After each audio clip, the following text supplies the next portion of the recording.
Assembly meeting 11ರಿಂದ 22ರವರೆಗೂ ನಡೀತಾ ಇದೆ August ತಿಂಗಳಲ್ಲಿ. ಏನೇನೆಲ್ಲ ಆಯಿತು ಅಂತ ನೋಡೋದಾದರೆ, ಇದರೊಳಗಡೆ ವಿಶ್ವನಾಥ್ ಅವರು PRR ರೋಡ್ ಬೇಗ ಬೇಕು ಅಂತ ಕೇಳಿದ್ರು. PRR2 ಬಗ್ಗೆ ಮಾತಾಡೋಬೇಕಾದ್ರೆ PRR2 ಆಲ್ಟರ್ನೇಟಿವ್ ಆಗಿ ನೈಸ್ ರೋಡ್ ಇದೆ, ಹಾಗಾಗಿ ಅದ್ರದ್ದೇನು ಇಲ್ಲ, ನಾವು ಬಿಟ್ಬಿಟ್ಟಿದ್ದೀವಿ ಅಂತ ಹೇಳಿದ್ರು. ಬಟ್ ಸರ್ಕಾರ ಯಾವುದೇ ಅಫಿಷಿಯಲ್ ನೋಟಿಸ್ನ ಹೊರಡಿಸಿಲ್ಲ. PRR2 ಇಲ್ಲ ಅನ್ನೋದ್ರ ಬಗ್ಗೆ ಏನೂ ಡೀಟೇಲ್ಸ್ ಇಲ್ಲ.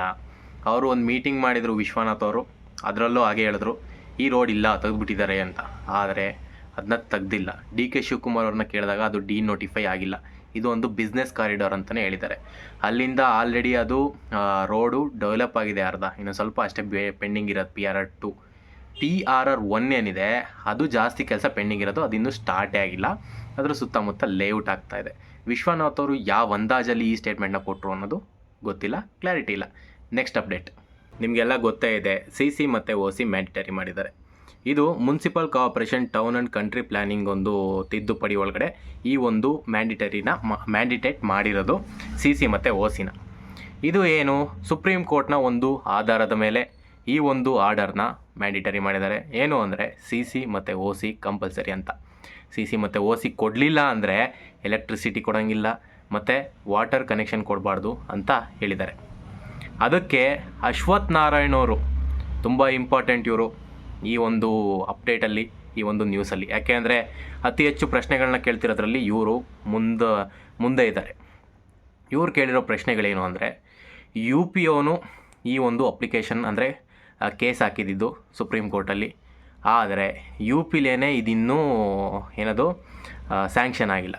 ಅದನ್ನು ಹೇಳಬೇಕಾದ್ರೆ ಅಶ್ವಥ್ ನಾರಾಯಣ್ ಅವರು ಇನ್ನೂ ಒಂದು ಇಂಪಾರ್ಟೆಂಟ್ ವಿಷಯ ಹೇಳಿದ್ರು. ಏನು ಅಂದರೆ, ಅಪ್ಲಿಕೆಂಟ್ ಸ್ಟೇಟಲ್ಲೇ ಇನ್ನೂ ಅಪ್ಲೈ ಆಗಿಲ್ಲ, ನೀವು ಯಾಕೆ ಇಷ್ಟು ಬೇಗ ಮಾಡ್ತಾಯಿದ್ದೀರಾ ಒಂದು.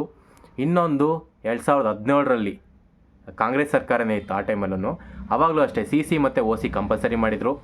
ನೆಕ್ಸ್ಟು ಇವ್ರದ್ದೇನು ಸಮ್ಮಿಶ್ರ ಸರ್ಕಾರ ಇತ್ತು, ಅದು ಹೋದ್ಮೇಲೆ ನೆಕ್ಸ್ಟ್ ಬಂದಿದೆ ಅದು BJP ಸರ್ಕಾರ 2022ರಲ್ಲಿ. BJP ಸರ್ಕಾರ ಬಂದಮೇಲೆ ಇವ್ರೇನು ಮಾಡಿದ್ರು, ಈ ಒಂದು ಪ್ರಾಬ್ಲಮ್ ಎಷ್ಟೊಂದು ಮನೆಗಳಿಗೆ ಕರೆಂಟ್ ಇರಲಿಲ್ವಲ್ಲ, ಅದಕ್ಕೆ ಇವರು ಅದರಲ್ಲಿ KERC ಒಳಗಡೆ ಇದನ್ನು ಒಂದು ತಿದ್ದುಪಡಿ ತಂದರು. ನೀವು ಈ ಒಂದು CC ಮತ್ತು OC ಏನಿದೆಯಲ್ಲ, ಇದನ್ನ ಕೊಡಬೇಕಾಗಿರೋದು ಬಂದು ಮುನ್ಸಿಪಾಲಿಟಿ ಮತ್ತು BBMP ಥರ ಅಥಾರಿಟಿ ಅವ್ರ ಕೆಲಸ. ಇದಕ್ಕೂ ನಿಮಗೂ ಜವಾಬ್ದಾರಿ, ನಿಮ್ಮ ಜವಾಬ್ದಾರಿ ಅಲ್ಲ, ಯಾರ್ದು KERC ಅವ್ರದ್ದು. ನಿಮ್ಮದು ಕರೆಂಟ್ ಕೊಡೋದು ಅಷ್ಟೇ ಕೆಲಸ ಅಂತೇಳಿ, ಅವ್ರು ಕರೆಂಟ್ ಕೊಡಬೇಕು ನೀವು ಅಂತೇಳಿ, ಅವ್ರು ಕರೆಂಟ್ ಮಾತ್ರ ಕೊಡೋದು, ಅಷ್ಟರಲ್ಲಿ ಮಾತ್ರ ಲಿಮಿಟ್ ಇಕ್ಕಿದ್ರು, ನೀವು CC OC ವಿಷಯಕ್ಕೆ ಹೋಗ್ಬೇಡ್ರಿ ಅಂತ.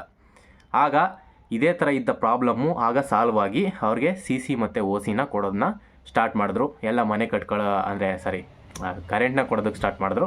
ಎಲ್ಲ ಅವ್ರವ್ರ ಮನೆ ಕಟ್ಕೊಂಡು ಆರಾಮಾಗಿದ್ರು. ಈಗ ಮತ್ತೆ ಕಾಂಗ್ರೆಸ್ ಸರ್ಕಾರ ಬಂದಿದೆ, BJP ಸರ್ಕಾರ ಹೋಗಿದೆ, ಕಾಂಗ್ರೆಸ್ ಸರ್ಕಾರ ಬಂದಿದೆ. ಈಗ ಮತ್ತೆ ಅದೇ ಕೆಲಸ ಮಾಡಿದ್ದಾರೆ. ಯಾವುದೋ ಒಂದು ಕೋರ್ಟ್ ಕೇಸ್ ಎತ್ಕೊಂಡಿದ್ದಾರೆ, ಆ ಕೋರ್ಟ್ ಕೇಸ್ ಎತ್ಕೊಂಬಿಟ್ಟು CC ಮತ್ತು OCನ ಮ್ಯಾಂಡೇಟರಿ ಮಾಡಿಬಿಟ್ಟಿದ್ದಾರೆ. ಈಗ ನೀವು CC OC ಕೊಡಲಿ ಅಂದರೆ ಮನೆ ಕನೆಕ್ಷನ್ ಕೊಡೋಲ್ಲ ಅಂತಿದ್ದಾರೆ.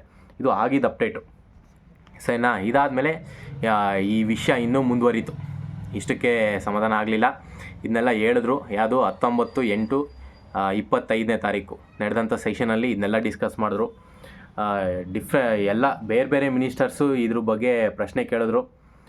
DK ಶಿವಕುಮಾರ್ ಅವ್ರಿಗೆ ಜಾಸ್ತಿ ಒತ್ತಡ ಹಾಕಿದ್ರು. ಆಗ ಅವ್ರು ಏನು ಹೇಳಿದ್ರು, 19ನೇ ತಾರೀಕೆ ಅದೇ ಸೆಷನ್ ಒಳಗಡೆ ಇನ್ನೇನು ಮುಗಿತೈತೆ ಅನ್ಬೇಕಾದ್ರೆ DK ಶಿವಕುಮಾರ್ ಅವ್ರು ಕೊಡ್ತೀನಿ, ನೆಕ್ಸ್ಟ್ ಸೆಷನ್ ಅಷ್ಟರಲ್ಲಿ ಕೊಡ್ತೀನಿ ಅಂದರು. ಇನ್ನು ನೆಕ್ಸ್ಟ್ ಸೆಷನ್ ಯಾವಾಗ ಬರ್ತದೆ ಗೊತ್ತಿಲ್ಲ. 20ನೇ ತಾರೀಕು ಸೆಷನ್ ಮುಗೀತು, 21ನೇ ತಾರೀಕು ಸೆಷನ್ ಮುಗೀತು, ಇದ್ರ ಬಗ್ಗೆ ಏನೂ ಡೀಟೇಲ್ಸ್ ಹೇಳಿಲ್ಲ. ಹಾಗಾಗಿ ಈ ವಿಷಯ ಇನ್ನೂ ಪೆಂಡಿಂಗಲ್ಲೇ ಇದೆ. CC ಮತ್ತು OCಗೋಸ್ಕರ ಜನ ಕಾಯ್ತಾ ಇದ್ದಾರೆ. ಈ ಒಂದು ಆಧಾರದ ಮೇಲೇ ಒಂದು ನ್ಯೂಸ್ ಆರ್ಟಿಕಲ್ ಬಂತು.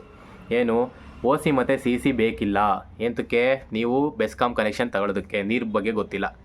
ಬೆಸ್ಕಾಂ ಕನೆಕ್ಷನ್ಗಂತೂ CC ಮತ್ತು OC ಬೇಕಿಲ್ಲ ಅನ್ನೋದು ಬಂತು. ಅದ್ರ ಮೇಲೆ ನಾನು ವೀಡಿಯೋ ಮಾಡಾಕಿದೆ. ಅದ್ರ ಪ್ರಕಾರ ಅಪ್ಲಿಕೇಶನ್ ಹಾಕೋದಕ್ಕೆ ಬೆಸ್ಕಾಂ ಅವ್ರು ಆನ್ಲೈನಲ್ಲಿ ಬಿಟ್ಟಿದ್ರು. ಅದ್ರ ಪ್ರಕಾರ ನೀವು ಅಪ್ಲಿಕೇಶನ್ ಹಾಕ್ಬೋದಾಯಿತು. KERC ಅವ್ರು ಏನು ಹೇಳಿದ್ರು, ಈಗ ನೀವೊಂದು ಇದನ್ನ ರೂಲ್ ಮಾಡಿಕೊಟ್ಬಿಟ್ರೆ ನಾವು ಕರೆಂಟ್ ಕೊಡೋಕ್ಕೆ ಯಾವುದೇ ಪ್ರಾಬ್ಲಮ್ ಇಲ್ಲ. ಯಾಕೆ ಹೇಳ್ರಿ, ಅವ್ರು ಕಾಂಗ್ರೆಸ್ ಸರ್ಕಾರನೇ ಇರೋದು ಅಂತ ಹೇಳಿದ್ರು. ಈಗ ಆಲ್ರೆಡಿ ಈ ವಿಡಿಯೋ ಲೆಂತಿ ಆಗ್ತಾಯಿದೆ.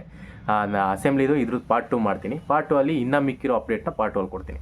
ಅಲ್ಲಿವರೆಗೂ ಬಾಯ್, ನೆಕ್ಸ್ಟ್ ವಿಡಿಯೋದಲ್ಲಿ ಸಿಗೋಣ.